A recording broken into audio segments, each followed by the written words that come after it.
Halo teman-teman, hari ini kita bersama-sama akan belajar membahas mengenai pengembangan produk, khususnya pengembangan produk di bidang farmasi.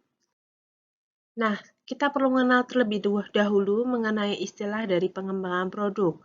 Pengembangan produk bisa dinyatakan sebagai kegiatan teknis seperti riset produk, rekayasa, dan juga desain. Selain itu, pengembangan produk bisa juga diartikan sebagai sebuah aktivitas yang ditujukan untuk membuat perubahan suatu produk ke arah yang lebih baik, sehingga dia bisa memberikan daya guna maupun daya pemuas yang lebih besar daripada sebelumnya. Selain itu, pengembangan produk juga diartikan sebagai strategi untuk pertumbuhan perusahaan dengan menawarkan produk baru atau yang dimodifikasi ke segmen pasar yang sekarang. Jadi pengembangan produk sebenarnya cukup luas ya cakupannya. Nah, ada beberapa tujuan dari pengembangan produk. Yang pertama tentu untuk memenuhi keinginan konsumen, karena konsumen itu pada dasarnya tidak pernah puas ya. Sehingga kita di bidang farmasi juga perlu mengembangkan produk-produk sesuai dengan keinginan konsumen atau pasar kita. Kemudian tentu saja ketika produk kita itu sudah sesuai dengan pangsa pasar yang dituju ya, sesuai dengan keinginan pasar, sesuai dengan keinginan konsumen, pasti secara tidak langsung juga dapat menambah atau meningkatkan omset dari penjualan. Nah, kemudian tujuan pengembangan produk yang lain adalah untuk memenangkan persaingan. Nah, ini sangat penting ya, karena bagaimanapun ketika kita berada di bisnis bidang farmasi, itu saingannya cukup banyak, maka setiap pengembangan produk tentu ditujukan untuk membuat produk kita lebih unggul daripada produk pesaing ya.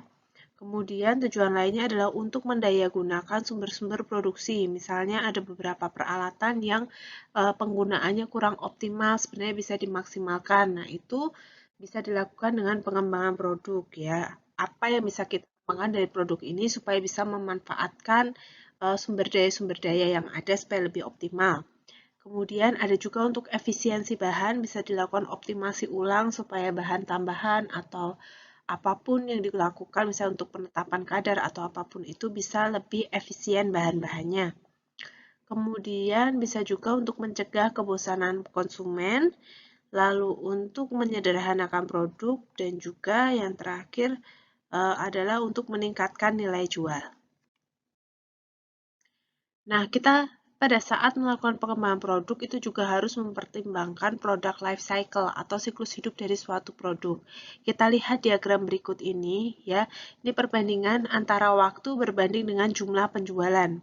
Nah, ketika produk itu berada di dalam suatu produk berada di dalam fase pengembangan, dalam hal ini mulai dari pengembangan di laboratorium hingga pengembangan di uji klinik di fase 1 hingga fase 3 ini, maka sales atau penjualan pasti akan nol karena kita belum boleh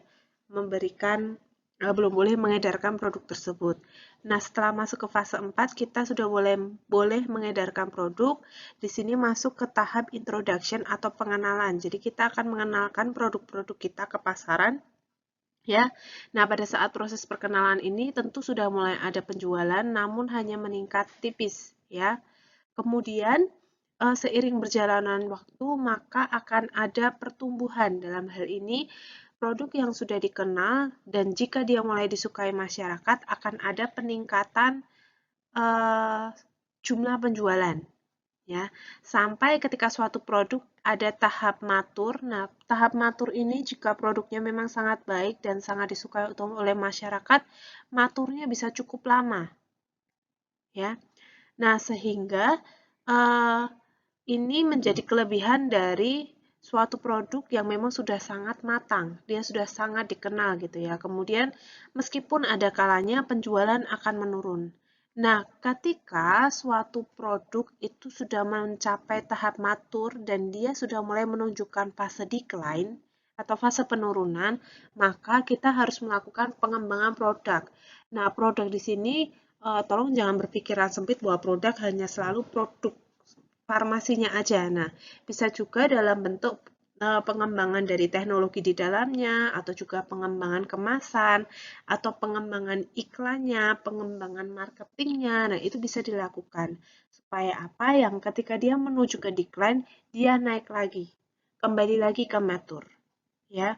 Nah, ketika kita membangun produk baru yang memang benar-benar baru, mau tidak mau kita harus masuk lagi ke tahap introduction lagi. Gitu. Jadi, pada saat mengembangkan produk kita perlu mengenal dulu siklus hidupnya seperti apa, ya.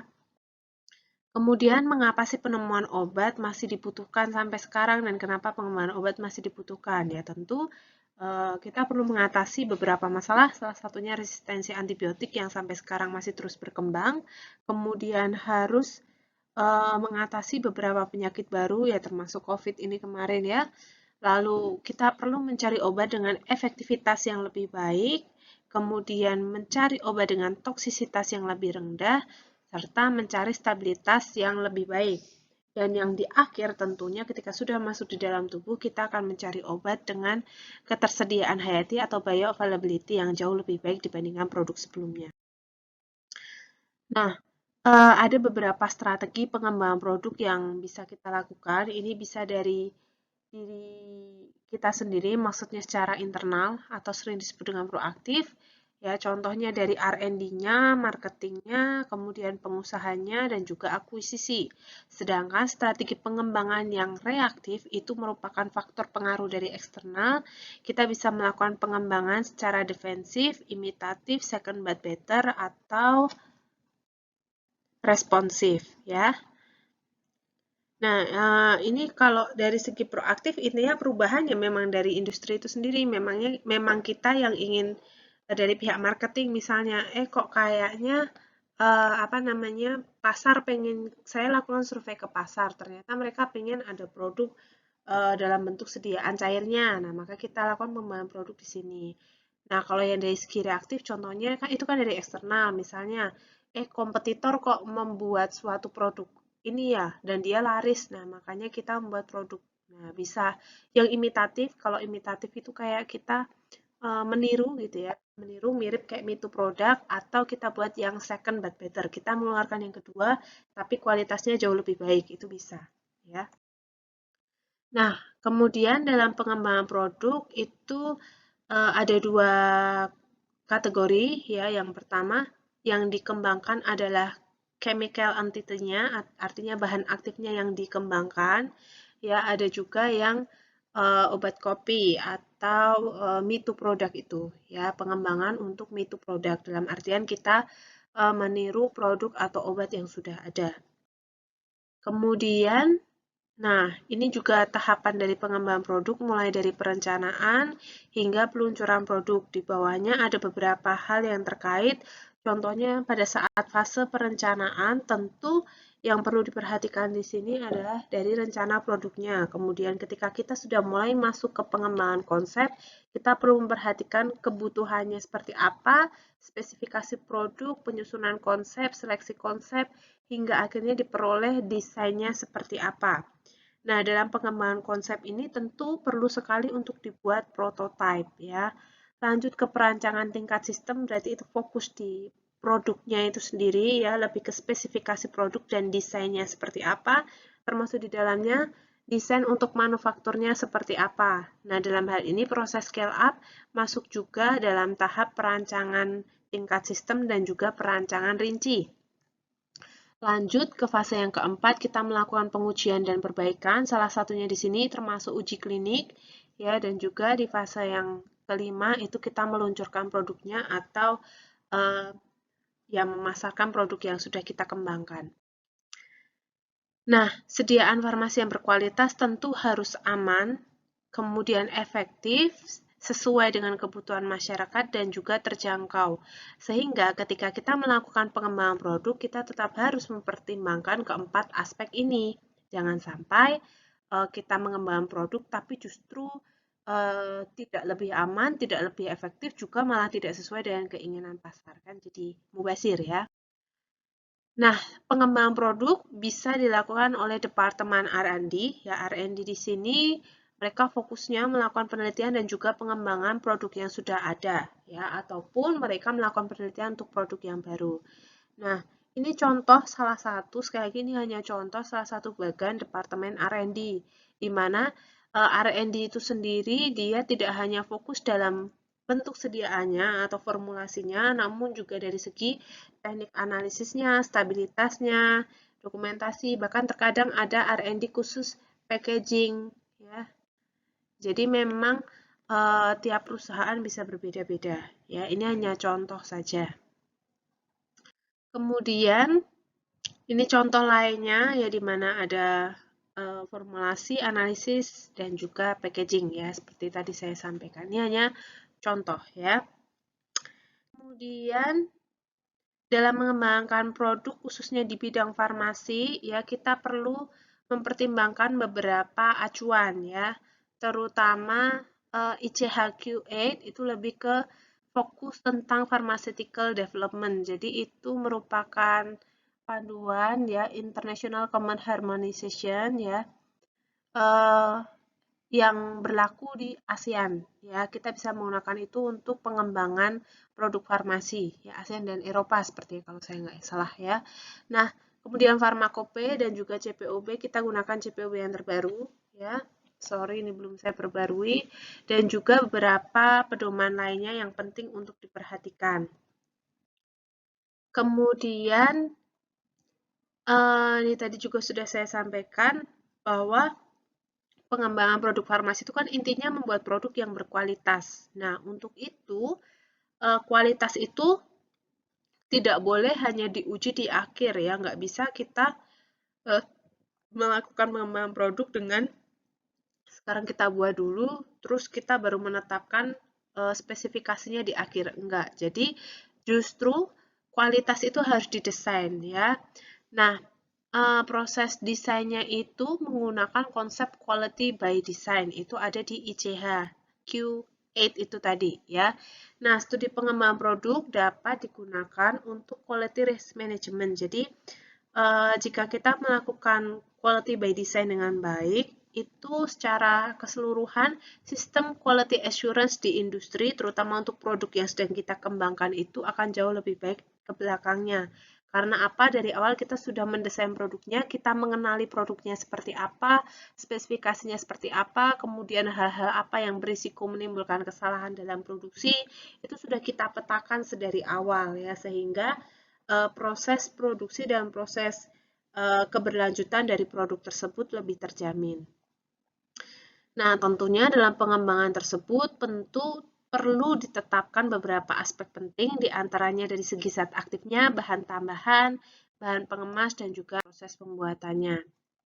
Nah, ini yang bisa kita acu utamanya ya, terutama yang ICHQ8 di situ ada quality by design.